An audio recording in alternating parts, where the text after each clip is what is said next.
সামান্য একটু জিরা দিয়ে নিচ্ছি, কারণ জিরাটা যখন একটু তেলানি হয়ে যাবে তখন এটার একটা ভালো ফ্লেভার চলে আসবে নারকেলের ভিতরে। আপনি চাইলে এটা নাও দিতে পারেন, কিন্তু দিলে ভালো লাগবে। তাই প্রথমে একটু জিরা দেওয়া হয়ে গেলে, জিরাটা আমার হয়ে গেছে, এখন আমি এখানে নারকেলটাও দিয়ে ফেলেছি।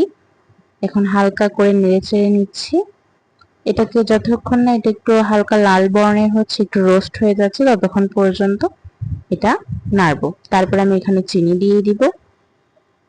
স্বাদ মতো চিনি দেওয়া হয়ে গেলে ভালো করে নেড়ে নেব যতক্ষণ না চিনিটা আমার গলে যাচ্ছে। খেয়াল রাখতে হবে এটা যেন লো হিটে থাকে। যদি হাই হিটে আপনি এটা রান্না করেন তাহলে চিনিটা কিন্তু অতি দ্রুত গলে যাবে, প্লাস এই চিনিটা একদম তিতো হয়ে যাবে। তাই এটা খেয়াল রাখবেন যেন হিটটা যেন কম থাকে। এটা মূলত লো হিটেই রান্না করবেন।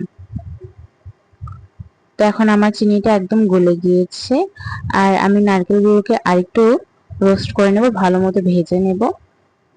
আর সবার শেষে আমি এখানে বাদাম অ্যাড করব। বাদামটা কিন্তু আমি এখন এখানে অ্যাড করি নাই।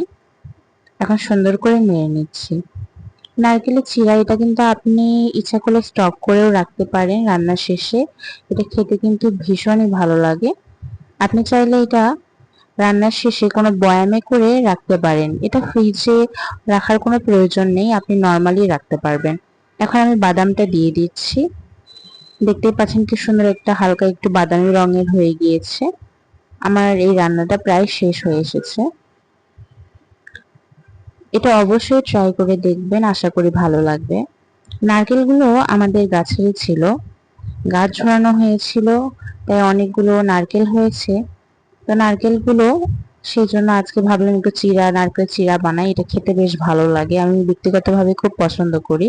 আমার রান্নাটা হয়ে গিয়েছে, ফাইনাল লুকটা দেখিয়ে দিচ্ছি। দেখতেই পাচ্ছেন কতটা সুন্দর লাগছে।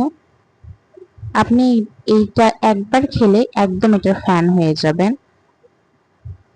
অবশ্যই ট্রাই করে দেখবেন, আশা করি আপনার ভালো লাগবে। ভালো থাকবেন, সুস্থ থাকবেন, সাথেই থাকুন। এবং অবশ্যই যারা আমার চ্যানেলটিকে সাবস্ক্রাইব করেননি তারা অবশ্যই সাবস্ক্রাইব করে বেল আইকনটি প্রেস করে রাখবেন। এমনই নিত্য নতুন মজার মজার রেসিপি আমি প্রায়ই আমার চ্যানেলটিতে আপলোড করে থাকি, শুধুমাত্র অবশ্যই আপনাদের জন্য। ধন্যবাদ। আল্লাহ হাফেজ।